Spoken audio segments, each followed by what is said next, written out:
अस्सलाम वालेकुम, मैं हूं रिजवान अशरफ। बांग्लादेश में जब से तब्दीली आई है, हुकूमत का तख्ता उल्टा गया है और वहाँ पर आर्मी चीफ ने टेक ओवर कर लिया। आर्मी चीफ ने आके कौम से खिताब किया और कौम से खिताब करके जो बांग्लादेश की वज़ीर आज़म हैं शेख हसीना वाजिद, जो काफ़ी अरसे से बरसर इक़्तिदार थी, लेकिन उनकी जानिब से जो इक़दाम किए जा रहे थे, उनकी जानिब से जो हरकतें की जा रही थी, उनकी जानिब से अवाम मुखालिफ जो रास्ते इख्तियार किए जा रहे थे, जो हरबे हथकंडे इस्तेमाल किए जा रहे थे, उसकी वजह से उनको घर जाना पड़ा। घर नहीं बल्कि मुल्क ही छोड़ के जाना पड़ गया। सेम वही सूरत हाल पाकिस्तान के अंदर भी मौजूद है। पाकिस्तान के अंदर भी वैसे ही हालात व वाक़यात है, वैसी ही सूरत हाल है, वैसे ही इक़दामात इस हुकूमत की जानिब से अवाम मुखालिफ हरबे हथकंडे इस्तेमाल किए जाते हैं, अपोजिशन के ख़िलाफ़ हरबे हथकंडे इस्तेमाल किए जाते हैं। तो मैं आपके सामने एक मवासना रखता हूँ, एक कंपैरिजन रखता हूँ, और किस तरह से जो बांग्लादेश के अंदर सूरत हाल पैदा हुई, किस तरह से बांग्लादेश की हुकूमत को घर भेजा गया। शेख हसीना वाजिद भागने पर मजबूर हो गई, दौड़ने पर मजबूर हो गई, मुल्क छोड़ने पर मजबूर हो गई। वहाँ पर आर्मी ने टेक ओवर कर लिया। अवाम का जो इनकलाब था वो इनकलाब आ गया और अवाम इनकलाब लेकर आ गए। वहाँ पर कौन से ऐसे इक़दाम किए गए जिसकी वजह से ये सूरत हाल पैदा हुई, और सेम वही इक़दाम पाकिस्तान के अंदर किए जा रहे हैं, जिसकी वजह से पाकिस्तान के अंदर भी ख़तरे की घंटियाँ बज गई हैं। और कल की सूरत हाल को मद्देनज़र रखते हुए हुकूमत को फ़ौरन कहा गया है कि अपने आप को ठीक करें। आपके पास हफ्ता 10 दिन है, 15 दिन है, वरना पाकिस्तान के अंदर भी सूरत हाल ख़राब हो जाएगी। लेकिन मजाल है कि हुकूमत ने 1 इंच भी इससे सबक सीखा हो, या 1% भी इससे सबक सीखा हो। अभी भी इनकी जानिब से फस्तायत, बर्बरियत, आमरियत और हिटलर पर मबनी इक़दाम किए जा रहे हैं। पहले मैं बांग्लादेश की सूरत हाल के बारे में बता दूँ और कंपैरिजन पाकिस्तान के साथ करवा दूँ, और क्या पाकिस्तान ने उससे सबक सीखा है या नहीं। बांग्लादेश के अंदर ये जो शेख हसीना वाजिद हैं, इनकी ये तकरीबन कोई चौथी हुकूमत है, चौथी बार ये वज़ीर आज़म बनी। और इसी साल फरवरी के अंदर पाकिस्तान में इंतखाबात हुए, 8 फरवरी 2024 को। जनवरी के अंदर बांग्लादेश के अंदर इंतखाबात हुए, और जिस तरीके से पाकिस्तान में धांधली की गई, झुरलू फेरा गया, मैनेजमेंट की गई, मैनिपुलेशन की गई, और एक दो जमातों को ऊपर लाने के लिए, एक हाइब्रिड निज़ाम कायम करने के लिए अवाम की राय को, अवाम के सपोर्ट को, अवाम के वोट को दबाया गया, कुचला गया। अवाम की जो ख्वाहिशात हैं उनका कत्लेआम किया गया, जमहूरी हुकूक का कत्लेआम किया गया, धज्जियाँ उड़ाई गई, जमहूरियत की धज्जियाँ उड़ाई गई, इंसानी हुकूक की धज्जियाँ उड़ाई गई। जिस तरीके से पाकिस्तान के अंदर किया गया, सेम वही बातें 1 महीना पहले जनवरी में, फरवरी में पाकिस्तान में इंतखाबात हुए, जनवरी में सेम वही कुछ बांग्लादेश के अंदर हो रहा था। और बांग्लादेश में शेख हसीना वाजिद ने ना सिर्फ ये वाले हरबे हथकंडे इस्तेमाल किए, इदारों को अपने साथ मिला के, वहाँ पर मौजूद शख्सियात को लालच देकर, ओहदों का लालच देकर, पैसे का लालच देकर, एक्सटेंशनों का लालच देकर। एक्सटेंशनें आपको पता है वो इस खत्ते की सियासत के अंदर बड़ी रच बस गई है।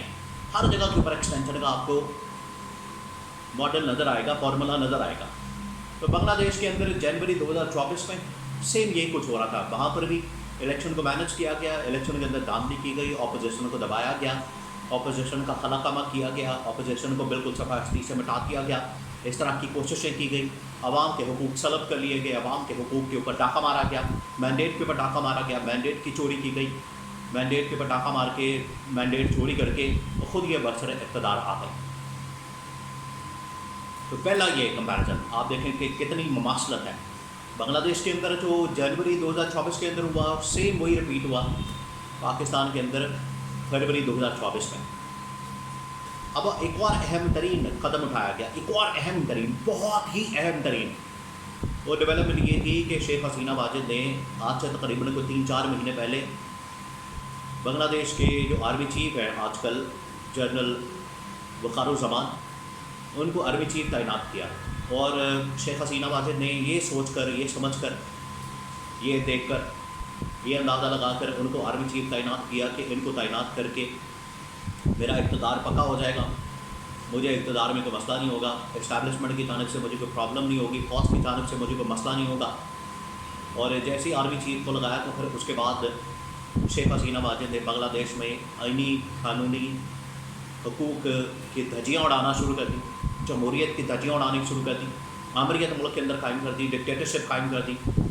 عوام مخالف عام آدمی کے خلاف اقدامات کرنے شروع کر دیے اور وہ الٹے گلے پڑ گئے۔ عوام سڑکوں پر آ گئی، سڑکوں پر آنے کے بعد وہ انقلاب لے آئے، اور پھر نہ صرف عوامی لیگ کی یہ سربراہ شیخ حسینہ واجد، پوری کی پوری عوامی لیگ، اس کی حکومت کو باہر بھیج دیا گیا، شیخ حسینہ واجد کو ملک چھوڑنا پڑ گیا، اور آرمی چیف میں جو ابھی 3-4 مہینے پہلے 2 مہینے پہلے شیخ حسینہ واجد نے سلیکٹ کر کے، آپ کو پتہ ہے یہ شریف خاندان کے اندر بھی بڑی عادت ہے اپنا آدمی لگانے کی، ان کو اندازہ نہیں کہ انسٹیٹیوشن جو ہے، ادارہ جو ہے، فوج کا سربراہ جو ہے، وہ ادارے کا ساتھ ہوتا ہے، اس کو پاکستان کے مفاد کو عزیز رکھتا ہے، پاکستان کا مفاد عزیز رکھتا ہے، اس کو کسی اور کے مفاد کی فکر نہیں ہوتی۔ تو وہاں پر بھی جنرل وقار الزمان نے آخرکار ٹیک اوور کر لیا، اور یہاں بھی وہی صورتحال ہے، یہاں بھی اپنی مرضی کے بندے لگائے جاتے ہیں، اپنی مرضی کے اداروں کے سربراہان چنے جاتے ہیں تاکہ اپنے اقتدار کو طول دیا جا سکے، اپنے اقتدار کو طوالت دی جا سکے، اپنے اقتدار کو لمبا کیا جا سکے،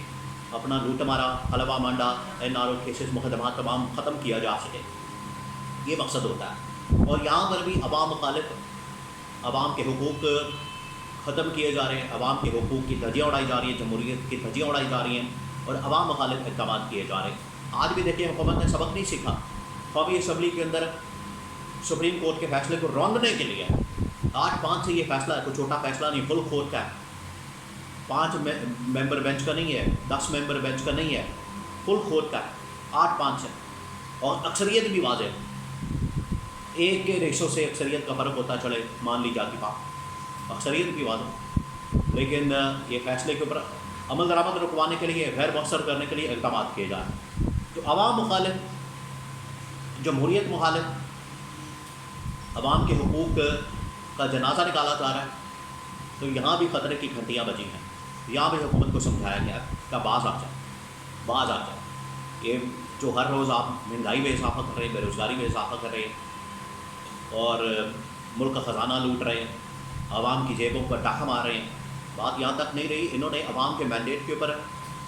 عوام کے ووٹ کے اوپر بھی ڈاکہ مارا، اور وہ سلسلہ آج بھی جاری و ساری ہے۔ تو سبق سیکھنے کی ضرورت ہے، سبق سیکھنے کی ضرورت ہے، ورنہ پھر جو بنگلہ دیش کے اندر حالات ہوئے، بنگلہ دیش کے اندر جس طریقے سے عوام نے سڑکوں پر نکل کر شیخ حسینہ واجد کو بھاگنے پر مجبور کیا، انہوں نے کنٹرول حاصل کر لیا، اسٹیبلشمنٹ نے، وہاں کی فوج نے کنٹرول حاصل کر لیا، سیم وہی حالات پاکستان کے اندر بھی ہو سکتے ہیں، کہ بڑی اہم ترین اور بڑی وارننگ شہباز حکومت کو جاری کر دی گئی ہے۔